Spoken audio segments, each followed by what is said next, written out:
sociedad venezolana. El Estado ya no se puede comportar de la misma manera, ya no hay dinero. Hay una revalorización del sector privado, hay una apuesta por una economía mixta.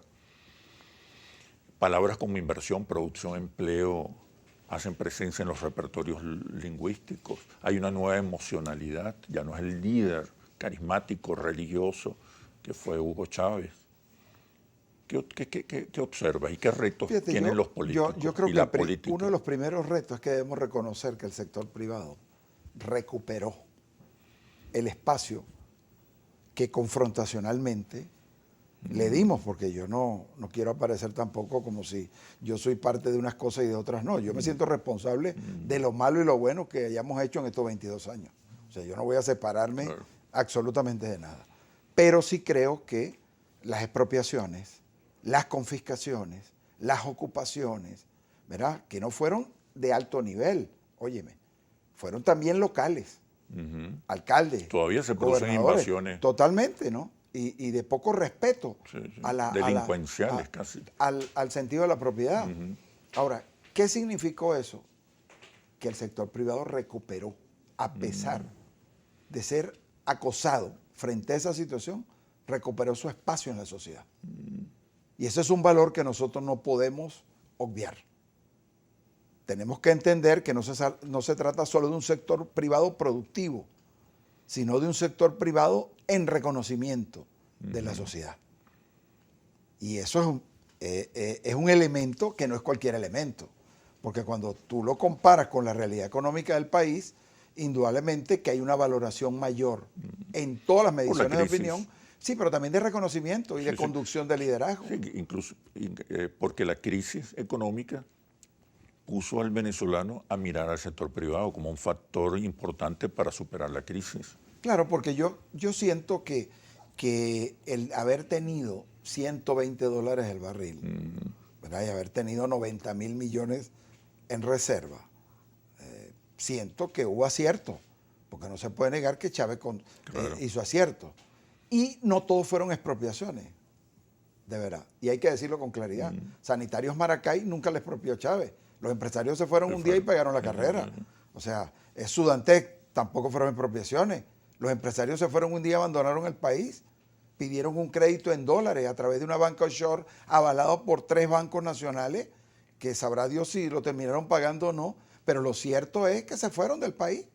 Y lo mismo Benepal. Entonces aquí hubo una huida de empresarios y hubo también, porque el cuento hay que echarlo completo, ¿no? Aquí hay gente del sector privado que echa el cuento parcial, ¿verdad? Pero no echa el otro cuento, y que ¿no? siguen pidiendo dinero. Gente que se acostumbró a vivir de que el Estado los subsidiara. Todavía piden, tú los escuchas y como que sí, no están entendiendo que hay una realidad emitieran bonos distinta. de deuda pública para poderlos capitalizar. Y era casi 15. Yo me recuerdo como senador, porque yo fui vicepresidente de la Comisión de Finanzas Bicameral. Y me recuerdo que los endeudamientos, ¿a dónde iban? Al financiamiento de la electricidad, al financiamiento de empresas que aparecían como empresas privadas y que de alguna otra manera el Estado tenía que subsidiarlas por debajo. Entonces, esa realidad, unido a lo que fue el desacierto de las expropiaciones. Yo debo decirte, Chemer, que yo durante el ejercicio gubernamental no expropié ni confisqué absolutamente a nadie. No creo en ese mecanismo, aunque es un mecanismo constitucional. Claro. Que tú lo puedes usar para los efectos de una vía pública, para los efectos que necesites un hospital, para los efectos que necesites una escuela, necesites una obra pública de significación y de necesidad, pero no la puedes usar porque te encapriches, ¿no? Entonces, fíjate, ¿qué pasa? Que las empresas que se ocuparon, en más de un 75%, no fueron legalmente ocupadas. No se firmó ni siquiera un decreto de expropiación. No se les dio ni siquiera la posibilidad de un entendimiento jurídico. Se les hizo una ocupación de manera irracional. Ahora, si tú me lo planteas desde el punto de vista de una gobernanza, o sea, ¿cómo es que yo fui exitoso durante 15 años y medio sin expropiar a nadie?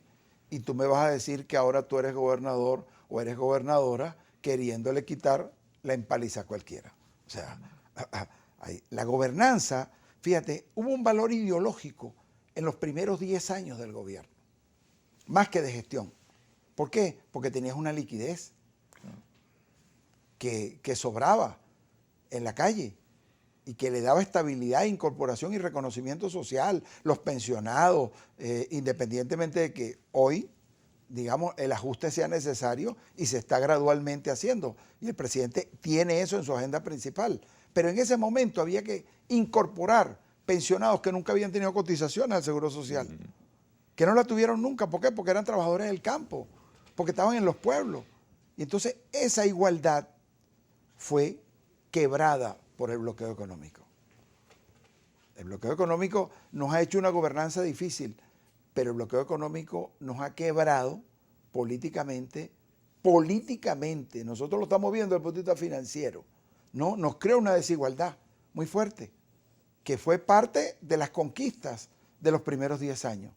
Llevar a un país de igualdades territoriales y de igualdades ciudadanas. Hoy no podemos decir lo mismo, porque indudablemente pues, el problema de la gasolina, el problema de combustible, las expectativas son otras. O sea, las expectativas son otras. Y la polarización, sí, llegamos al fin de la polarización, pero por lo menos de eso la lleva hoy al polarización que ciudadano conocimos. a tener una expectativa distinta. Exacto. Entonces, ¿qué pasa? El sector político tiene que estudiar un poquito más, de verdad. O sea, el político... Actualizarse. Bueno, yo no lo quería decir con esas palabras, pero yo sí creo que tiene que actualizarse. Sí, sí. Y esto no es solo... El chavismo también, incluye el chavismo. Yo creo que el chavismo tiene que hacerlo más. ¿Por qué? Porque tiene más responsabilidad. Sí. Y si tienes más responsabilidad, tienes que ir, mira, a las estadísticas de comportamiento. Yo creo que, fíjate que la realidad amerita ser inventariada. Y tú no la puedes inventariar con tu propio entorno. Con el olfato. No, ni con el olfato ni con tu propio entorno. Claro. ¿Por qué? Porque es un trabajo profesional. O sea, yo siempre separé, ¿verdad?, las mediciones de opinión pública, ¿verdad? Y tú eres una de las encuestas de mayor credibilidad que tiene este país y además de sostenimiento de un liderazgo político. ¿Por qué? Porque el político necesita inventariar la ciudadanía. ¿Qué quiere hoy la ciudadanía? Si tú tienes una limitante, fíjate, cuando yo recibí la gobernación en el año 95, el precio del barril bajó a $7 y nos ordenaron recortar el presupuesto en un 20%. Entonces tú tenías que agarrar una tijera y decir, bueno, ¿a quién le quito? Si todos necesitan. Entonces yo tomé una decisión. En mi primer periodo de 4 años, no hago una obra nueva, termino lo que los otros no terminaron. Y me fui en Aragua a la época de Hildegard Pérez Zenini. Imagínate, que era la época de Raúl Leoni. La avenida Aragua había que terminar unos tramos, ¿verdad? En el distribuidor Casanova Godoy había que terminar toda una avenida y hacer un nuevo distribuidor. Entonces, ¿qué pasa? Tenías un concepto hospitalario que todavía prevalece en este proceso político, porque aunque tú has ampliado, ¿verdad?, las competencias del sector público con la misión Barrio Adentro 1, la misión Barrio Adentro, la estructura hospitalaria sigue siendo la misma. Así, aquí estamos en una era de segmentar la medicina y la salud pública. Ya tú no puedes hablar solo de traumatólogo, tienes que hablar del médico de rodilla izquierda y de rodilla derecha, de la mano derecha y de la mano izquierda. Sí. O sea, toda la medicina se está segmentando de una manera... Especializando. Sí, ¿no? Totalmente. Y el sector público se mantiene con el concepto hospitalario tradicional de los hospitales de Caldera en el año 69, que fueron los hospitales de La Victoria, el hospital de Maracay, un concepto integral de toda la salud en un solo centro de salud. La gran preocupación de los venezolanos es hoy la economía y los servicios públicos. La gran preocupación de los venezolanos hoy es, más allá de la ideología, la gestión. Cuando el presidente habla de una nueva etapa de transición al socialismo, ¿qué nos está diciendo? En medio de cambios económicos o de cambios en la política económica profundos, históricos. Pero ¿a qué se está refiriendo el presidente Maduro con la nueva etapa de transición al socialismo? Me responde cuando regresemos de los comerciales. Ya venimos.